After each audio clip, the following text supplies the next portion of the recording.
할렐루야, 반갑습니다. 화요일 성경 공부 같이 하는 시간입니다.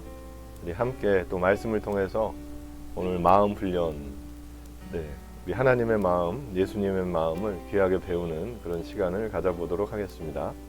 오늘은 제 16장 열리는 제자 시대입니다.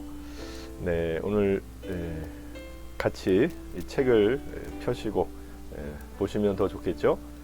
열리는 제자 시대, 사도가 된 제자들이 마음을 합하여 하나님 나라의 새 시대를 열 때 기뻐하시는 하나님의 마음. 여기에 나와 있는 것처럼 우리 제자들은 예수님께서 부활하신 뒤에 이제 사도들로 부름을 받아 사용되게 됩니다. 제자들은 이제 배우는 사람들이죠. 선생님께, 스승께 배워서 그 배움과 여러 가지 교훈, 깨달은 것을 이제 점점 잘하는 그런 사람들이고요. 사도라는 것, 아포슬, 이 뜻은 이제 보냄을 받은 사람들이 됩니다. 그 제자들은 이제 부름을 받아서 배우고 보냄을 받은 자가 되는 것이죠. 우리 성도님들은 제자이십니까? 우리 성도가 있고 제자가 있는 것 같아요. 뭐 같은 의미겠지만은 하나님의 거룩한 자녀, 백성이 된 사람들을 우리가 성도라고 하고, 또 우리 제자라는 의미를 우리가 이제 생각해 본다면 또 배우고 익혀서 그 말씀대로 행하는 자, 그런 의미가 좀 있을 것 같아요. 또 그 중에서도 더 거룩한 또 주님의 일꾼이 되어서 완전히 헌신하는 분들이 있죠. 또 이제 주의 일꾼, 주의 종이라는 표현을 우리가 씁니다. 같은 의미겠지만 오늘 특별히 이 제자들이 사도가 되었다라는 그 말씀을 통해서 우리 기뻐하시는 하나님의 마음 우리가 또 알아야 되겠고, 또 우리가 거룩한 주님의 제자들이 되어야 될 줄 믿습니다. 89쪽 봅니다. 베드로, 요한, 안드레, 야고보, 안드레와 빌립, 도마와 바돌로메, 마테와 및 알페오의 아들 야고보, 셀롯인 시몬, 야고보의 아들 유다가 다 거기 있어 제자들과 예수의 어머니 마리아와 예수의 아들과 더불어 마음을 같이하여 오로지 기도에 힘쓰더라. 사도행전 1장 13절에서 14절까지 말씀입니다. 모여서, 왜 예수님께서 이곳을 예루살렘을 떠나지 말고 모여서 기도하라고 했거든요. 누가 오실 것을, 성령님이 오실 것을 기대하며 막 기도하라고 그랬죠. 그래서 오로지 아주 마음을 같이하여 합심하여 기도를 했습니다. 베드로와 요한, 야고보와 안드레, 빌립, 도마와 바돌로메, 마테, 다들 주님께서 부르신 사람들이죠. 형제들도 있고 친구들도 있습니다. 주님께서 갈릴리 지역에, 주로 갈릴리 지역이었죠. 거기서 다 부르셔서 주님의 참 귀한 제자로서 살아가게 하셨습니다. 우리 한 사람 한 사람도 주님께서 택하시고 부르신 줄 믿습니다. 또 보죠. 예수님과 3년간 동고동락한 예수님의 제자들이 성령을 받고 예수님의 증인이 되어 사도로서의 삶을 살아가기 시작합니다. 주님의 증인이 되어서 이제 사도의 삶을, 보냄을 받은 자, 주의 거룩한 종으로서의 삶을 시작한 것입니다. 사실 그들이 예수님의 제자가 되기 전에는 로마 제국의 식민지 유대 백성으로서 그저 하루하루 일상을 사는 평범한 사람들이었습니다. 평범한 사람들이었죠. 특히 갈릴리 지역은 많이 침범도 받고 아주 낙후된 지역이죠. 많이 어렵고 못 배운 사람들도 많고 또 무시당하는 지역이기도 했습니다. 근데 주님께서 거기서 그 평범한 일상, 고된 무의미한, 나라가 없죠. 왕도 없고 지배받는 피지배 백성으로서의 삶, 그곳에서 부르셨어요. 벗어나게 하셨어요. 정말 드라마틱한 새로운 삶이 시작되는 것이죠. 나를 따르라. 주님을 만났고 그들은 그들의 가진 것, 그물과 집과 가족까지도 내려놓고 주님을 따르는 그런 참 귀한 삶을 살게 되죠. 자, 그런데 어느 날 그들이 예수님의 부름을 받고 예수님의 제자가 된 것입니다. 제자가 되었습니다. 예수님의 제자로서의 삶은 녹록지 않았습니다. 예수님의 제자가 되더라도 예수님께서 무슨 돈이 많으시거나 높은 지위에 계셨던 분이 아니기 때문에 예수님을 따르는 그 삶이 아주 평안하고 부유한 그런 삶으로 이어지진 않죠. 예수님께서 머리 둘 곳조차 없이 사셨고 두 벌 옷도 없으셨으니 제자들의 여건 또한 형편없었을 것입니다. 그렇죠. 우리가 미리 짐작할 수 있습니다.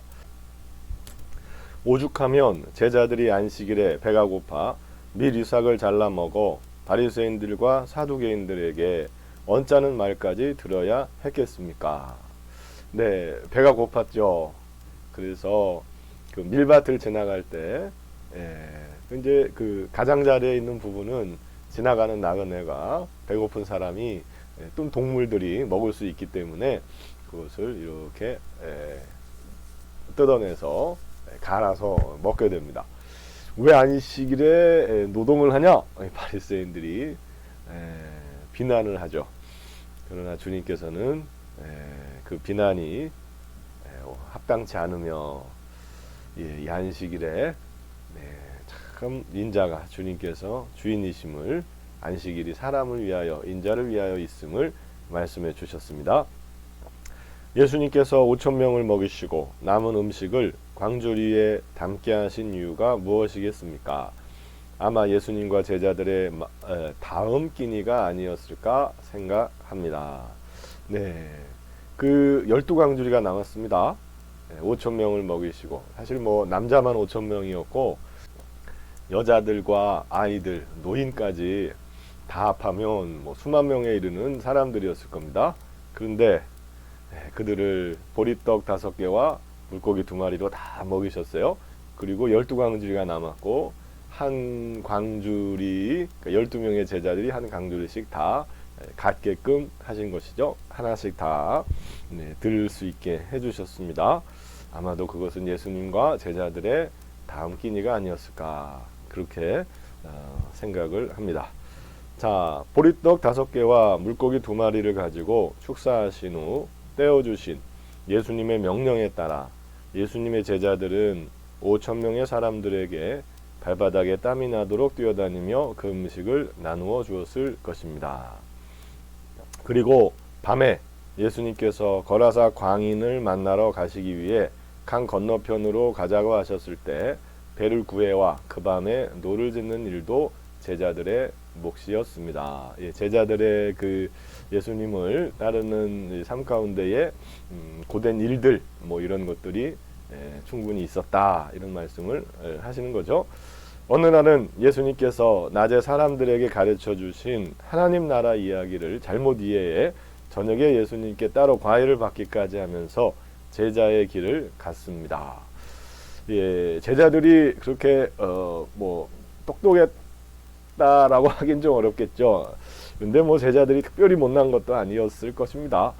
예수님께서 낮에 사람들에게 그 영적인 하나님 나라의 말씀과 여러 비유들을 말씀해 주실 때 사실 뭐 제자들뿐만이 아니라 사람들 다 이해하지 못하는 경우가 너무 많았죠.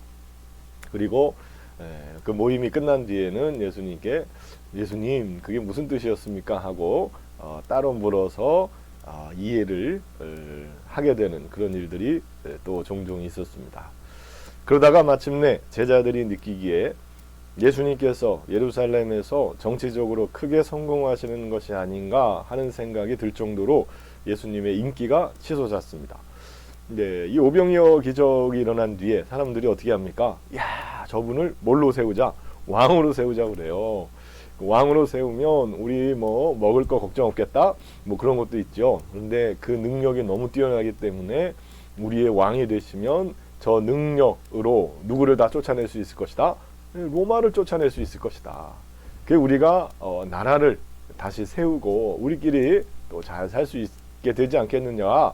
뭐 이런 생각을 하면서 막 왕으로 세우자고 주님을 막 추대하는 이런 경우가 있었어요. 주님이 막 거부하셨죠. 아니라고 그러셨어요. 그랬더니 많은 사람들이 떠나갔었습니다. 막 예수님의 인기가 치솟았습니다. 그러자 야고보와 요한의 어머니인 세베대의 아내가 예수님을 찾아와 예수님이 예루살렘에서 한자리 하시게 되면 자신의 두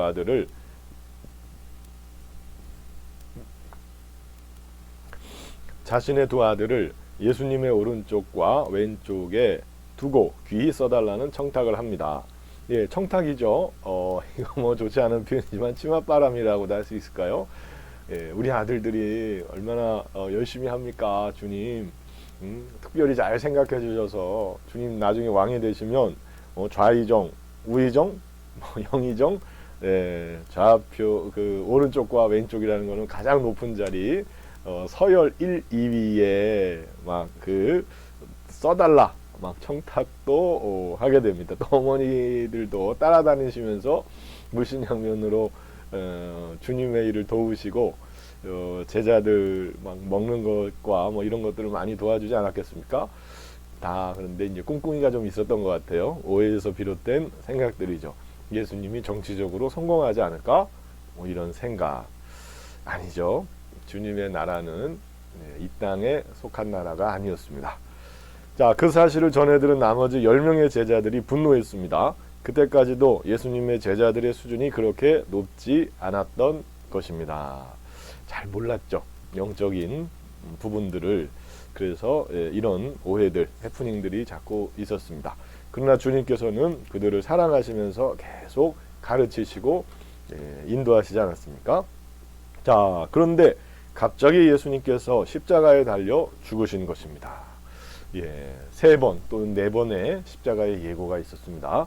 제자들이 얼마나 허망하고 놀랐겠습니까? 힘도 없고 능력도 없는 그들이 지난 3년간 한 것은 오로지 주님을 따른 것일 뿐인데 말입니다.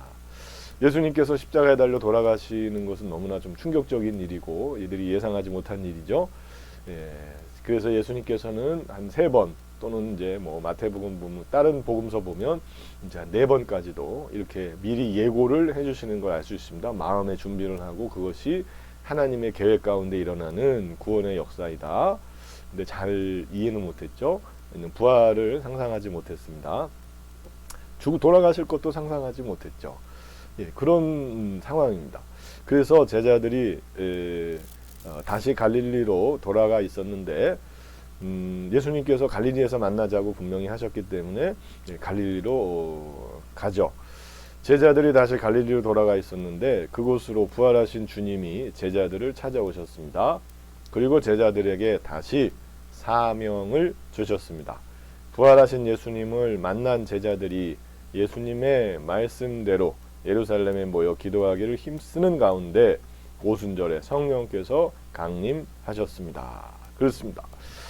부활하신 예수님을 만난 제자들이 예루살렘에 모여요. 그래서 기도하죠. 예, 누가 오시기를? 성령님이 오시기를 한 사람 한 사람 가운데 임하셔서 이제 예수 그리스도의 말씀과 그의 증인으로서의 삶을 살기 위한 참 인도하심이죠. 또 능력을 은사를 부어주시고 함께 해주시는 놀라운 일 우리 주님께서 말씀해 주시고 우리 하나님께 말씀하셔서 성령님께서 우리 가운데 오시게 되는 겁니다. 그러자 제자들이 예수 그리스도의 증인이 되고 사도가 되어 초기 교회를 이끄는 지도자들이 되었습니다. 예, 성령님이 오시니까 막 증인이 되죠. 마음에서 막 불같은 열정이 타오르고 두려워지지 않는 거예요. 완전히 변화되지 않습니까? 새로운 사람들이 막 돼요. 제일 먼저 막 설교하는데 사람들이 막 다 뒤집어지고 회개하고 우리가 이제 어찌하면 되겠습니까? 회개하고 죄 사함을 받고 성령을 받으라. 막 베드로가 설교하고 그렇습니다. 네, 계속 볼까요? 라이벌이었던 베드로와 요한이 함께 성전에 기도하러 올라가다가 나면서부터 못 걷게 된 이를 예수 이름으로 고치는 기적도 일어났습니다. 예수님의 제자들은 부활 승천하신 예수님의 뒤를 이어 새 시대를 열어갔습니다. 막 한 푼만 줍시오. 이 거지였죠. 막 맹인이었습니다. 일어나지도 못했죠. 일어나지 못하는 자였습니다. 안진뱅이. 근데 베드로, 요한이 가다가 내게는 금과 은이 없습니다. 그러나 내게 있는 것으로 당신에게 줄 것입니다. 나사렛 예수 그리스도의 이름으로 일어나 걸을지어다. 아멘. 네, 그러자 그 손을 잡아서 딱 일으키니까 발목과 발에 막 힘이 들어갔다 그랬어요. 그래서 그가 일어났다 그랬고 막 뛰었다 그랬어요.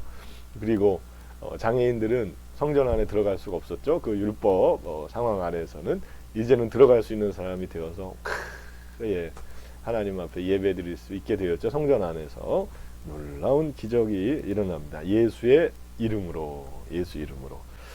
예수님의 제자들로 인해 하나님의 마음에 큰 기쁨이 넘치셨을 것입니다. 그렇습니다. 오늘 제16장 열리는 제자 시대. 그들이 성령을 받고 예수님의 증인이 되어 놀라운 일들을 행하며 더러운 귀신들을 내어쫓고 하나님의 나라를 그 지경을 넓혀가는 일들, 교회를 세워가며 하나님의 백성을 참 하나님께서 부르시는 그 백성들을 세워가는 일들이 시작된 것이죠. 하나님께서 너무 기뻐하셨을 거예요. 그 에덴 동산부터 시작된 죄에게 사로잡혀 죄의 종으로서 살았던 그 삶, 이제 마감되지 않습니까? 끝을 내고 예수님의 시대, 하나님의 나라를 시작해 주신 것입니다. 우리 제자들을 세우셔서 사도로 보내셔서 이 일을 이뤄가시고 교회를 세워가시는 것이죠. 하나님께서 얼마나 기뻐하셨을까. 주님도 참 기뻐하셨겠죠. 기대하셨을 것입니다. 자, 사도행전 5장 41절에서 42절 말씀 읽어봅니다. 사도들은 그 이름을 위하여 능력받는 일에 합당한 자로 여기심을 기뻐하면서 공회 앞을 떠나니라. 그들이 날마다 성전에 있든지 집에 있든지 예수는 그리스도라고 가르치기와 전도하기를 그치지 아니하니라. 아멘. 네, 하나님께서는 제자들의 시대가 열리면서 성령님의 역사하심이 시작되면서 참 기뻐하셨을 거고요. 주님께서도 얼마나 흡족해 하셨을지 모르겠습니다. 그 사도들의 시대가 지금도 이어지고 있고요. 주님 다시 오시는 그날까지 계속될 것입니다. 주님의 제자이십니까? 전도하기와 또 예수님이 우리의 구세주임을, 그리스도임을 가르치는 것을 그들은 쉬지 않았다고 그랬어요. 그렇게 계속해서 교인, 믿는 자를 세워나갔고 또 교회를 여러 지역과 나라의 민족 위에 세워나갔습니다. 이것이 우리가 해야 할 일인 줄 믿습니다. 예수님의 제자 시대, 바로 우리 신약 교회 시대이고 우리가 해야 할 일들이죠. 우리 반도중앙교회는 특별히 영적인 교회입니다. 사명자의 교회이고 악한 영들, 저주받은 더러운 영들을 내어 쫓는 예수의 이름으로 승리하는 그런 교회이죠. 우리가 그렇게 부름을 받아 이 세상에서 세상에 보내심을 받았다라는 그런 마음을 가져야 되겠어요. 오늘도 우리 전도하기를, 또 기도하기를, 또 주님의 사랑의 통로가 되기를 참 열망하시는 우리 그런 한 분 한 분 되시기를 예수님의 이름으로 축원합니다. 아멘. 할렐루야.